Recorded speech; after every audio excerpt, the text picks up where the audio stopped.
Hello and welcome to Bolt Action Reloading. If you're interested in a quick unboxing of a Thompson center compass chambered in .300 Winchester Magnum, stick around.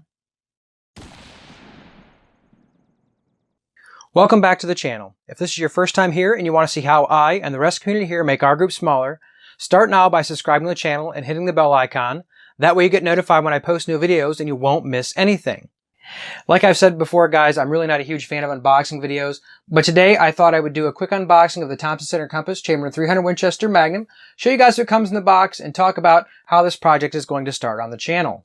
As you can obviously see, there's some tape on the box. As much as I would like to bring you guys an absolute true unboxing, when I had this transfer in, I did have to get it, the serial numbers checked and everything. So it has been out of the box, but I tried to put it back the best that I could to give you guys an idea what exactly you should expect to find in the box when you order yours. If you guys are not familiar with the Thompson center compass, this is a very budget rifle. However, one of the very interesting features of this gun is that it actually comes with a 1 MOA guarantee. So let's just get started and then we'll talk about where we're going. When we first open the box, nothing really too fancy. The first thing we'll pull out of the box is the actual rifle itself, one plastic bag. Nothing really too fancy here, guys. As you can see, the bolt is not shipped inside of the rifle. It's actually bagged separately. Nothing too fancy, certainly a cheap laminate stock, but we're buying this gun for accuracy, not for the stock. Next out of here, obviously, here's the bolt. Nothing too fancy, just the bolt, and we'll install that in the rifle. We pulled out a rifle, we pulled out a bolt. Any more that's left is some paperwork, trying to sell you some more stuff. There actually is an Allen wrench. I'll take a picture of it and show you on the screen in the bag. My guess is so you guys can make sure you can retorque or take the screws out of the Picatinny rail where you're going to mount your scope. Looking a little further, there's your safety lock that maybe you're going to use if you so desire to use it in the bag. And honestly, that's about it. So let's get our rifle back on the bench and we'll talk a little. Here we have our rifle back out of the box, put on our lead sled so we can talk a little bit more about the features and some reasons why you might think about actually picking up this rifle. This particular model of the Thompson center compass is chambered in .300 Winchester Magnum.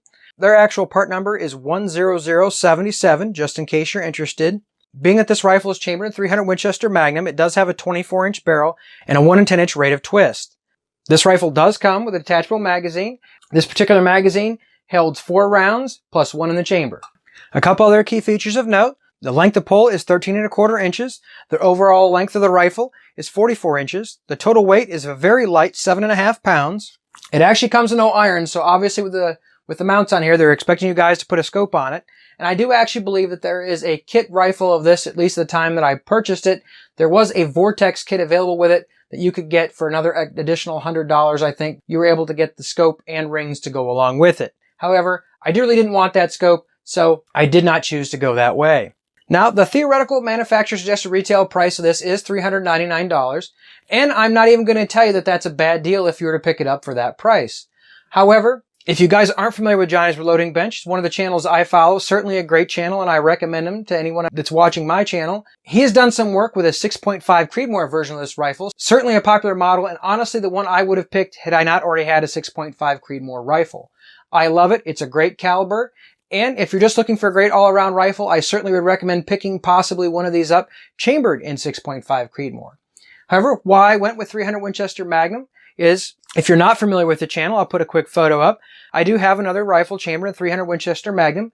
However, I really have been unable to hold 1 MOA with this rifle. Being it's a family heirloom, I'm not going to get rid of it. However, I really was hoping to get a .300 Winchester Magnum that I could put on target a little bit easier and a little bit more reliably. Johnny's Reloading Bench has done some extensive testing with his 6.5 Creedmoor rifle, and he has certainly been able to prove the 1 MOA guarantee that this rifle comes with. Yes, guys, on the paperwork, maybe I'll take a photo so you can see it. It does have a 3-shot 1 MOA group guarantee. Certainly, that's exactly what I'm hoping for out of this rifle.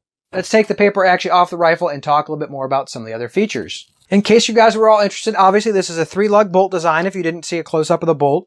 This rifle does have a 3-position safety on it. So all the way back, you actually cannot open the bolt. The middle position, you can open the bolt, but you cannot fire the rifle. And the final position is all the way forward when you can actually fire the rifle. Now, as you guys could probably see, if you're going to have a scope on here, you're hoping that your bolt handle doesn't have to lift too far. And this is actually only a 60-degree throw, so it doesn't take a whole lot of distance to open the bolt. One of the features that I know I was interested in is this actually comes from the factory with a threaded barrel with the thread protector already attached. Probably not so important to me if I was shooting a caliber like 6.5 Creedmoor or some of the other calibers this rifle is available in. However, with 300 Winchester Magnum, I'm very interested in putting a muzzle device on here. I'd certainly like to have a suppressor, but at least for now, a break is where we're going to go. Hoping to reduce a little bit of that recoil of that 300 Winchester Magnum round.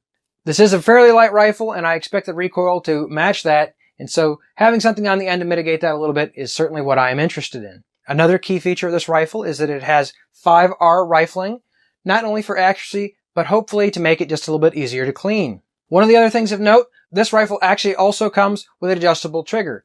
It's set fairly stiff from the factory, however, actually removing these two Allen screws, you should be able to remove the action from the stock. I'm not going to show you how, but there is just a series of a couple bolts to lighten up that trigger. Those are basically some of the overall features of the rifle. It also comes with two studs, so if you want to mount a sling, or I assume you could probably put that on a bipod. However, this plastic stock is a little bit flimsy. Don't think you're going to be able to put a lot of load on a bipod without moving this stock enough to actually touch the barrel and possibly change your barrel harmonics. Like we discussed already, the manufacturer suggested retail price of this is $399.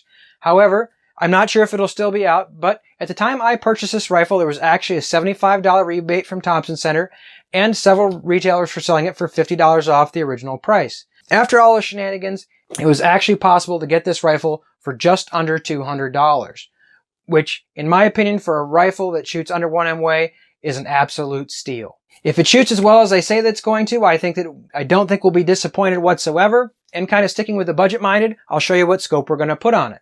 So maybe you will or maybe you won't be familiar with SWFA scopes. I'm actually putting a fixed 16 power scope. I've actually had this scope for a little while, so I've actually already purchased it with rings and a bubble level on one of their Black Friday specials. So I was actually able to pick up all three of these for less than $300, though I think that $300 is the normal price for this scope.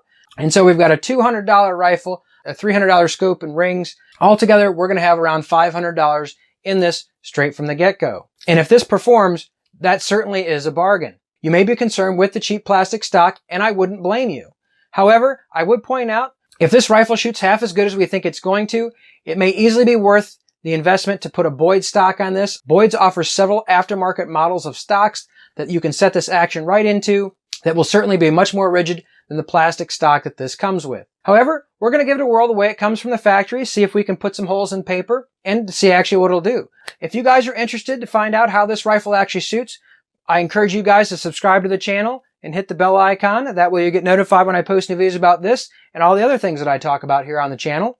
If there's anything in particular you'd like to know about this rifle that I could help you with, please put that in the comment section below.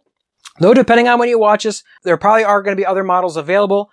If you're not interested in 300 Winchester Magnum, I certainly wouldn't blame you, but there is versions of 308, the 223-556, 30-06, 6.5 Creedmoor like I mentioned already, 7mm Remington Magnum, and 7mm 08. So there's lots of options available. Hopefully you'll be able to find the caliber you want if that's what you're interested in. Like I mentioned when we start this out, I have a break already for this. In this video, I'm not going to show you how to install that. I might do a quick video showing an install, but probably the next time you see this rifle, we're going to have a break on it. We'll have the scope mounted to it, and we'll let you know how it performs. So I hope you guys enjoyed today's unboxing video and how we're going to move forward with 300 Winchester Magnum. If you guys have any comments or questions on the video, please put those in the comment section below. If there's something I missed in the video that you really wanted to be covered, please put that in below. Let me know what I missed, and I'll try to make sure I don't miss it in the future. If you're not subscribed to the channel and you like the content, please consider subscribing to the channel and hitting the like button so you get notified when I post new videos. And like always, until next week, stay safe in small groups.